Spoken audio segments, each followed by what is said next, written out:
na nimeona women rep pia wa Mama Chakos tuliserve na yeye tamu 2 pale bunge. Bwana Speaker, nakumbuka kwamba ndugu yako Tim Wanyonyi alikuwa ni constituency tulikuwa tunashare na yeye. Kwa hivyo tumekuwa karibu. Speaker, tunakuongeanga na yeye na nakwambia kwamba karibu Kisii. Mambo ya mbele 2032, wewe tukikutana kwa barabara tutaonana macho kwa macho. We will support you. Na wewe unajua ile nguvu uko nayo bungeni. Ukisema mtu atoke nje anatoka. Ukimpa siku 10 anapotea. Kwa hivyo for the members of parliament wale wapya, huyu mtu is very strong. Is the third in command in the country. Wachana biashara nyingine. We wish you well kwa kazi yako nzuri. Ndugu yangu Jafeth ambaye ni UDA treasurer. Wewe nilisema sina shida na wewe kwa sababu hujaichokoza mimi. Wewe unaendelea kazi yako ya kutengeneza sheria na oversight. Hata speaker ukikuja ambia wajumbe wako kazi yao is not oversighting the county. Kazi yao is oversighting the president. Yule mtu who supposed to oversight me is my senator.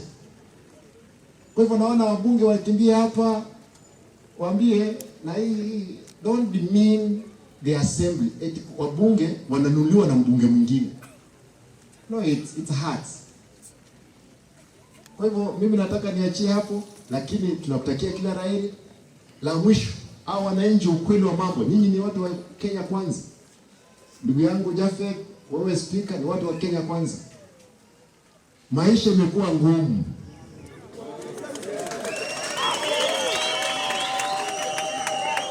Maisha, imagine hapa ni nyumbani, mtu mahali anaingia shambani, anatoa chakula, lakini life is becoming difficult. Nilienda juzi hapo hospitalini, napata watu wamekuliwa kwa siako. Imagine ni kisi.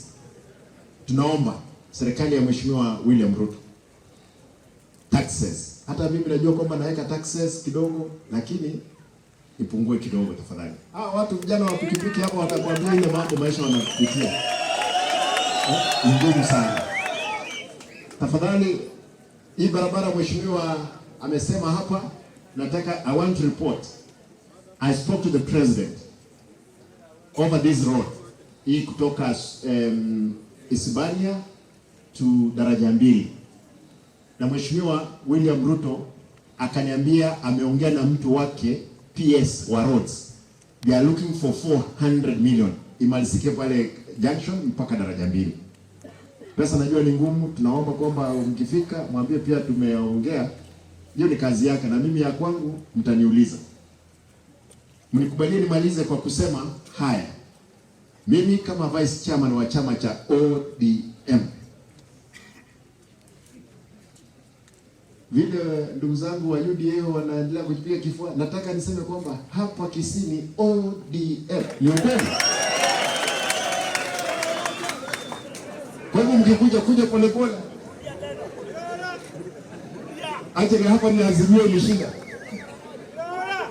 Kwa hivyo sisi na hatuna shida, tutafanya kazi pamoja na serikali. Na demokrasia inaomba kwamba wakati Kenya kwanza ilishinda ndio serikali kuu, hatuna shida nayo. Sisi kama ODM tuko opposition, tutaendelea kufanya kazi na serikali kuu. Na nataka nimalize kwa kusema Mheshimiwa Rais akikubali anakuja, tunakaribisha yeye, tunafanya naye kazi na tunaomba yeye kazi kutoka ile iko juu. Hatuko vita yoyote. Sisi hawa watu ni watu wangu wote. Wakuwe wa UDA, wakuwe wa UPA ambayo ni nyumba ya Omogusi, ikuwe ODM chama tukufu cha kitaifa. Hiyo yote sisi tuko watu wamoja. Na hawa watu wote ni watu wangu.